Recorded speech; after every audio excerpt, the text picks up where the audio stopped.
ऊपर इंसान का शातिर दिमाग जुर्म करने के नामालूम क्या क्या आइडियाज़, क्या क्या प्लानिंग करता है, सोचता है कि करूं फिर बचूं, लेकिन अफसोस ऐसा होता नहीं है। ज़्यादातर मामलों में फिर वो सारी चीज़ें खुल जाती हैं, मुजरिम पकड़ा जाता है। आज की कहानी ऐसी एक शातिर दिमाग लड़की की कहानी है। यह कहानी जर्मनी की है।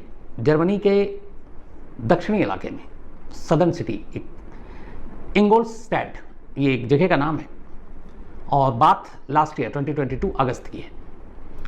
एक साथ इसी शहर के एक कोने और दूसरे कोने पर दो फैमिली रहा करती थी। एक फैमिली अल्जीरिया की थी और दूसरी फैमिली इराक से वहाँ शिफ्ट हुई थी, क्योंकि इराक में हालात ठीक नहीं थे। बहुत सारे इराकी फैमिली वहाँ से निकले और अलग अलग देशों में जाकर बस गए। तो अगस्त का महीना जो था लास्ट ईयर, वो ऐसा आया कि इन दोनों ही परिवारों के लिए एक मुश्किल लेकर आया। इन दोनों फैमिली की एक एक लड़की गायब हो गई और इत्तेफाक से दोनों की उम्र 23 साल थी। और दोनों फैमिली एक दूसरे को नहीं जानती। दोनों फैमिली को ये भी पता नहीं कि उनकी फैमिली से भी एक लड़की गायब हुई, हमारी फैमिली से भी एक लड़की गायब हुई, लेकिन दोनों गायब हैं। दोनों फैमिली की तरफ से पुलिस में मिसिंग कंप्लेंट भी दी गई और दोनों फैमिली अपनी अपनी बेटियों को ढूंढ रहे हैं। लेकिन कहानी यहाँ पर जाकर ख़त्म होती है जब इसका क्लाइमेक्स आता है।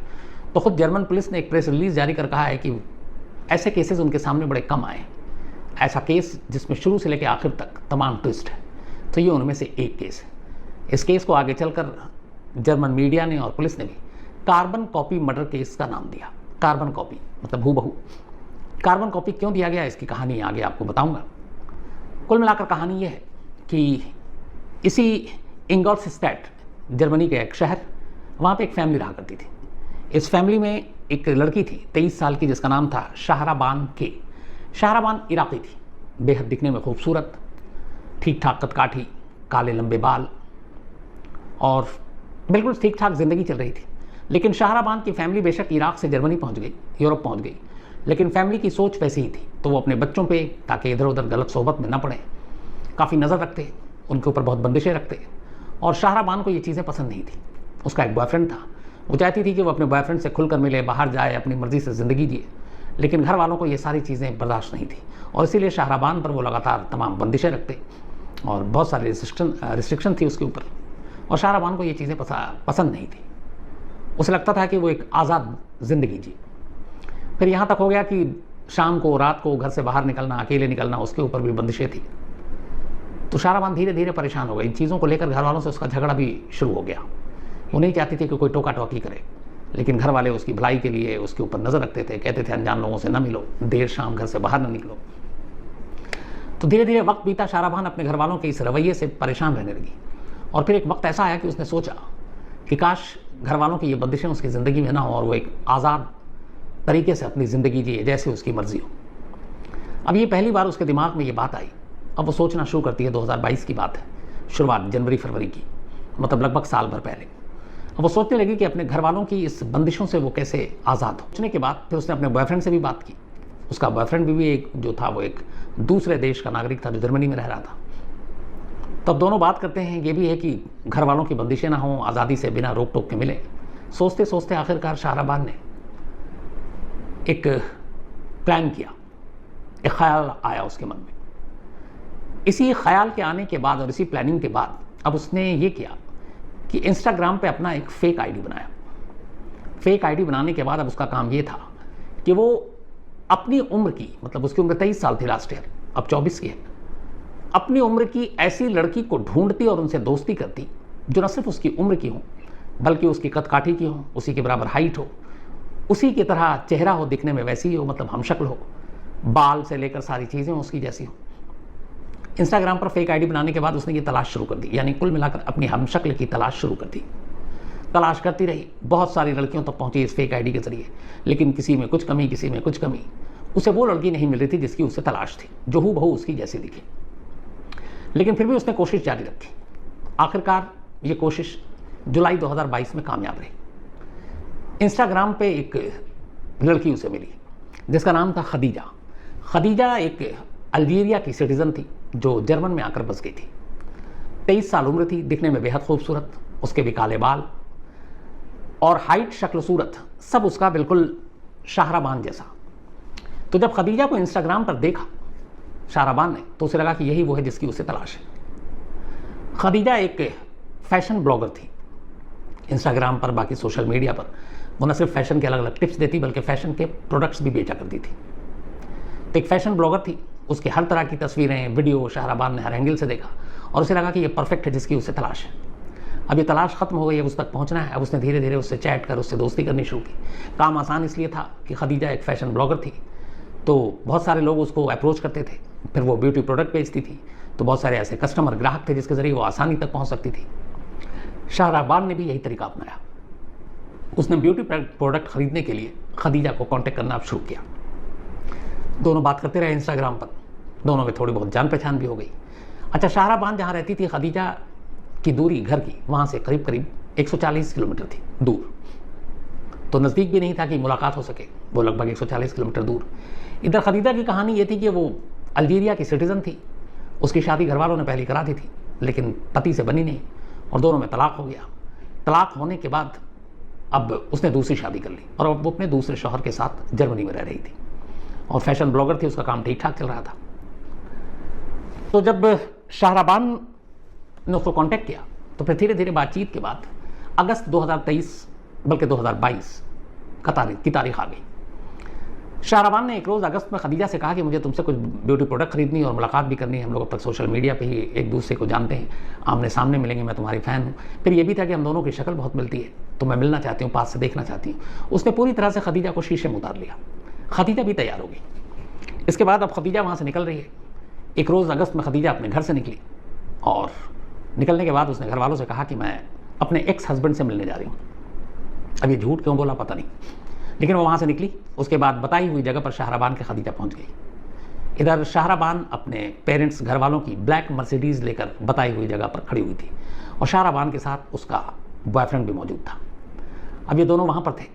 तय वक्त पर खदीजा पहुँच, की शक्ल बहुत कुछ मिल रही थी। इसके बाद शाहराबान ने उसे अपनी कार में बिठाया क्योंकि वो टैक्सी में आई थी और उसने कहा चलो हम तुम्हें कहीं तुम्हारे घर के नज़दीक तक छोड़ देंगे। अब कार वहाँ से चल पड़ी, शहर से बाहर निकली। जब सुनसान इलाका आया, हाईवे के किनारे जंगल और बाकी चीज़ें, कार रोक दी गई और मौका देखते ही अचानक शाहराबान और उसके बॉयफ्रेंड ने खदीजा पर हमला कर दिया। खदीजा का पहले गला घोंटा, फिर उसे कार से बाहर निकाला। चूँकि सुनसान था, अंधेरा हो चुका था। इसके बाद उन्होंने उसके जिस्म पर चाकुओं से वार किया। वो चाकू लेकर आए थे, ख़ासतौर पर चेहरे पे अनगिनत वार किए ताकि चेहरे से कोई पहचान ना सके ये है कौन। तो जब यकीन हो गया कि वो मर चुकी है, इसके बाद शाहराबान ने अपने कपड़े उतारे, खदीजा को पहनाए, खदीजा के कपड़े खुद पहने, उसके जिस्म पर जो भी उसकी निशानी थी वो सारी चीज़ें हटा ली और अब खदीजा की लाश को उसी ब्लैक मर्सिडीज़ में जो शाहराबान की थी उसकी पिछली सीट पर वो लाश डाल दी। दोनों वहाँ से निकल गए। अब दोनों चले गए। कुछ वक्त के बाद किसी राहगीर ने पुलिस को इन्फॉर्म किया कि यहाँ सड़क किनारे हाईवे पर एक गाड़ी लावारिस हालत में खड़ी है। पुलिस की टीम पहुँची। जब पुलिस की टीम पहुँची, कार की तलाशी ली तो अंदर एक लाश। पुलिस वाले भी घबरा गए। खैर, कार और लाश दोनों निकाला गया, लाश को हॉस्पिटल भेजा गया। अब कार के रजिस्ट्रेशन नंबर से पता चल गया कि ये कार किसके नाम है, तो पुलिस कार के ओनर तक पहुँच गई। वहाँ पता चला कि ये कार जो शाहराबान है उसके फादर के नाम पर था। तो जब नाम पता चला तो उनसे पूछा गया ये कार कौन यूज़ कर रहा था। तब उन्होंने बताया कि मेरी बेटी शाम को लेकर निकली थी और लौटी नहीं, उसका मोबाइल भी नहीं मिल रहा, स्विच ऑफ है, हम परेशान हैं और इसी परेशानी के चक्कर में हमने रात को ही पुलिस में रिपोर्ट भी लिखाई है। अब लेकिन लाश जब देखी तो घर वालों ने पहचान लिया। उन्होंने कहा कि ये शाहराबान है, क्योंकि सारे कपड़े, सारी चीज़ें उसी के थे और बाल वैसे ही काले थे जो आमतौर पर कम वैसे देखने को मिलते हैं। तो हुलिये से चेहरा पहचाने जाने लायक तो था नहीं, इतने चाहे उस पर चाकू के वार किए गए थे। तो हुलिये से, कपड़े से, बनावट से, बालों से, हाइट से घर वालों ने ये शिनाख्त कर दी कि ये हमारी बेटी शाहराबान की ही लाश है। अब इसके बाद लाश को पोस्टमार्टम के लिए भेज दिया गया। अब पोस्टमार्टम उधर हो रहा है। इधर तभी पोस्टमार्टम की रिपोर्ट जो आई तो उसमें पहली चीज़ थी फिंगरप्रिंट्स। वहाँ पे सारे ये सब डेटा में रखे जाते हैं, क्योंकि चेहरा बुरी तरह से कुचला हुआ था। पुलिस पुख्ता तौर पर यकीन कर लेना चाहती थी कि ये लाश शाहराबान की है, तो उसके फिंगरप्रिंट्स लिए गए और फिंगरप्रिंट्स का जो डेटा बैंक था शाहराबान का, उससे मैच किया गया। फिंगरप्रिंट्स मिला नहीं। अब पुलिस हैरान परेशान, क्योंकि अब तक मानकर चल रही थी कि ये उसी की लाश है, तो ये एक ओपन एंड शट केस है, बस कातिल को पकड़ना है। लेकिन यहाँ फिंगरप्रिंट्स ने तो ये बताया कि ये शाहराबान की ही नहीं है उंगलियों के निशान, तो क्या ये लाश किसी और की है? अब पुलिस पहली बार हैरान थी। अब और पुख्ता करने का एक ही तरीका था, डीएनए टेस्ट। अब शाहराबान के पेरेंट्स के डीएनए सैंपल लिए गए और इसके बाद उस लाश के सैंपल से उसको मिलान कराया गया। दूसरा धक्का लगा, डीएनए सैंपल भी मैच नहीं किया। पता चला कि शाहराबान की तो लाश ही नहीं है, ना फिंगरप्रिंट्स मिले ना डीएनए, और डीएनए का मतलब है कि अब ये पुख्ता तौर पर हो चुका है कि लाश शाहराबान की नहीं है।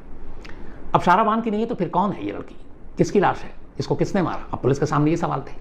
पुलिस अभी इस लाइन पे तफ्तीशी कर रही थी कि तभी करीब 140 किलोमीटर दूर जिस इलाके में खदीजा रहती थी, वहाँ उसके हस्बैंड ने मिसिंग रिपोर्ट लिखाई। तो इस इलाके में इनगोलस्टड में पुलिस को ये बात पता चली कि सेम डेट में अगस्त में एक सेम एज की 23 साल की एक लड़की जिसका नाम खदीजा है वो गायब हुई है। तो पुलिस ने जब और डिटेल मंगाई और जब तस्वीर देखी तो पुलिस भी हैरान रह गई, क्योंकि अब तक उनके पास शाहराबान की भी तस्वीर आ चुकी थी ओरिजिनल घर वालों से, दोनों हूबहू मिल रहे थे। तो अब क्या खदीजा और शाहराबान का कोई आपस में लेना देना है? फैमिली से पता किया गया तो पता चला कि वो फैमिली उस फैमिली को जानती नहीं है, दोनों का कोई कनेक्शन नहीं है। वैसे भी ये इराकी, वो अल्जीरिया। अब इसके बाद चूँकि लाश थी, अब जो लाश बरामद हुई, जो शाहराबान की ना डीएनए से मैच किया ना फिंगरप्रिंट से, अब उसको खदीजा के पेरेंट्स से मिलाया गया। खदीजा का जो फिंगरप्रिंट्स निकाला गया डेटा बैंक से मैच कर गया। इसके बाद उसके डीएनए सैंपल फिर से जब उसके पेरेंट्स से लिए गए तो खदीजा के पेरेंट के डीएनए सैंपल भी मैच कर गया। तब यहाँ ये पुख्ता हो गया कि ये लाश शाहराबान की नहीं बल्कि खदीजा की है। अब भी यहाँ पे मिस्ट्री यही कि चलो लाश तो इसकी है, ये पता चल गया, लेकिन जिसकी लाश हम लोग मानकर चल रहे थे और जिसकी कार से लाश बरामद हुई है वो शाहराबान कहाँ है? क्योंकि लाश मिलने के बाद से उसका कोई सुराग नहीं, फ़ोन बंद है, घर वालों से कांटेक्ट नहीं है, घर वालों का रो रो कर बुरा हाल है। अब लाश की पहले ही तो सुलझ गई कि ये लाश शाहराबान की नहीं है। घर वालों ने राहत की सांस ली, चलो उनकी बेटी जिंदा है, कम से कम ये लाश उसकी नहीं है। लेकिन वो खुद कहाँ है? ये एक पहेली अब भी थी। अब जर्मन पुलिस को कुछ डाउट होने लगा। इसके बाद उन्होंने पूरा सोशल मीडिया अकाउंट दोनों का खंगालना शुरू किया। तो जब सोशल मीडिया अकाउंट खंगालना शुरू किया, इंस्टाग्राम से लेकर बाकी चीज़ें, तो एक चौंकाने वाली चीज़ दिखाई दी। शाहराबान के सोशल मीडिया अकाउंट में उन्होंने जो देखा, वो लगातार कई महीनों से ऐसी लड़कियों को सर्च कर रही थी जो उसकी तरह दिखती हो, हूबहू, हमशक्ल। अब पुलिस के लिए बड़ी अजीब बात थी कि एक लड़की अपनी हमशक्ल को क्यों ढूंढ रही है सोशल मीडिया पे। और फिर सोशल मीडिया के उन अकाउंट्स के जरिए, इंस्टाग्राम के अकाउंट्स के जरिए पुलिस ये भी पता लगा लेती है कि शाहराबान और खदीजा की मुलाकात कैसे हुई। तो अब ये हमशक्ल वाली बात क्या है, क्यों ढूंढ रही है शाहराबान? यहाँ से पुलिस को फिर डाउट हुआ। इसी दौरान पुलिस ने अपने जितने सारे मुखबिर थे उन्हें इधर उधर लगाया। बॉयफ्रेंड के बारे में भी तब तक जानकारी मिल गई, बॉयफ्रेंड के ऊपर भी उसके घर वालों पर नज़र रखी जाने लगी। और तभी पता चला कि एक इलाके में शाहराबान अपने उसी बॉयफ्रेंड के साथ देखी गई है। पुलिस की एक टीम फ़ौरन वहाँ गुपचुप तरीके से जाती है और मुखबिर के इन्फॉर्मेशन पर आखिरकार उन्हें उसके घर से करीब 150 किलोमीटर दूर शाहराबान मिल जाती है। अब शाहराबान और उसके बॉयफ्रेंड को पुलिस उठा कर ले आती है, उनसे पूछताछ करती है। पूछताछ करने के बाद फिर शाहराबान पूरी कहानी बताती है। वो बताती है कि मैं अपने घर वालों से इतना तंग आ गई थी, उनकी बंदिशों से, उनकी टोका टोकी से, कि मैं एक आज़ाद ज़िंदगी जीना चाहती थी। और ये मुमकिन नहीं था, क्योंकि मैं कहीं भी चली जाती मुझे घर वाले ढूंढ के ले आते, फिर वहीं घर में कैद कर देते, वही टोका टोकी, रोका रोकी। तो इनसे बचने का एक ही तरीका था मेरे पास, और वो ये कि मैं ख़ुद को मार डालूँ, घर वालों की नज़र में मैं मर जाऊँ, ताकि वो मेरी तरफ से फिर बेफिक्र हो जाए और मुझे ना ढूंढें, ना तलाशें, ना मेरे बारे में फ़िक्र करें। तो मरना तो चाहती थी मैं, लेकिन फ़र्जी मौत, मतलब घर वालों की नज़र में मैं मुर्दा होना चाहती थी, लेकिन असल में मैं ज़िंदा रहना चाहती थी। तो उसने कहा, इसी के बाद ये फिर आइडिया आया कि क्यों ना अपनी एक हमशक्ल को ढूंढें और उस हमशक्ल को मारें और उस हमशक्ल को अपने घर वालों तक पहुँचाएँ, ताकि उन्हें यकीन हो जाए कि मैं मर चुकी हूँ और फिर मैं कहीं दूर जाकर अपने बॉयफ्रेंड के साथ एक आज़ाद ज़िंदगी जीऊँ।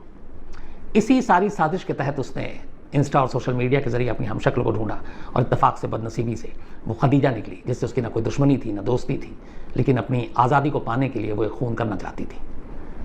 तो बस इसके लिए उसने ये सारी चीज़ें की।